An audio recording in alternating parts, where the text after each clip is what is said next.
So how would you grade this fracture?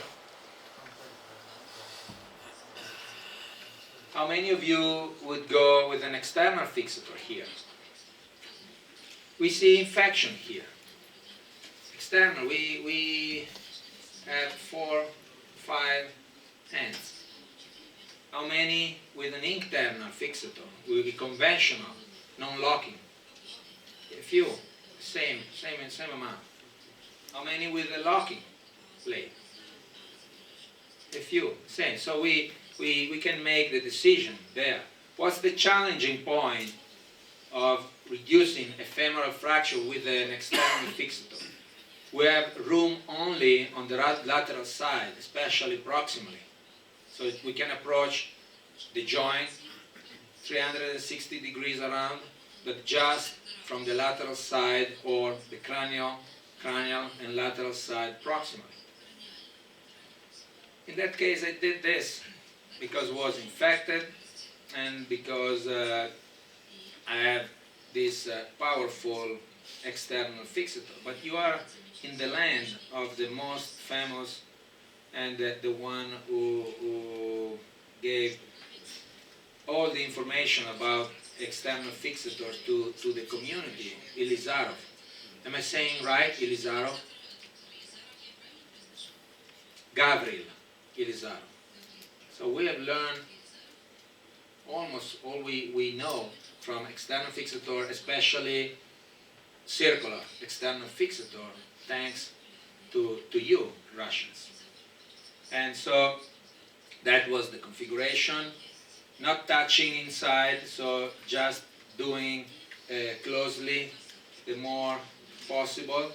But this, from the mobility point of view, is something. You can imagine walking with this for 2 months or 3 months until healing. He was making, but wasn't that easy. So not bad. But imagine during sleeping or whatever else, and also managing the bandage for 2 months, 3 months is an issue, is something we need to take into consideration. That was the healing, 8-week healing. The dog was walking almost normally, as we saw here. So I haven't got any issue, and so at that time I decided to remove the implant. And another issue with the external fixator is that we don't get the proper X-ray, or it's really challenging to get the proper X-ray. And sometimes the implants, especially where they are not carbon made and they are metal made, they don't let us to see the fracture side.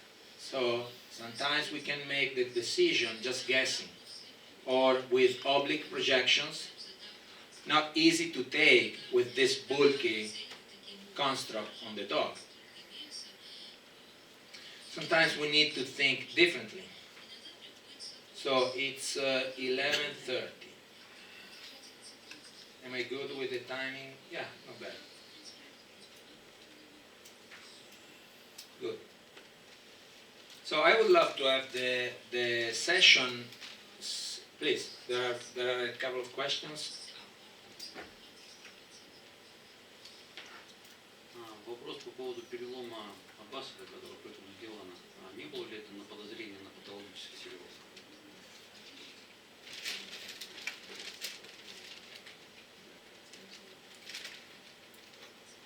Okay, the question, if understood, is that do you think that the fracture of the facet of the dachshund was a pathological one?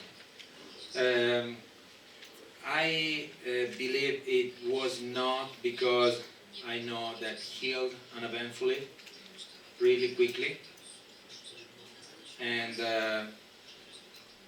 I don't have any idea of the cause of a pathological fracture there in the dog.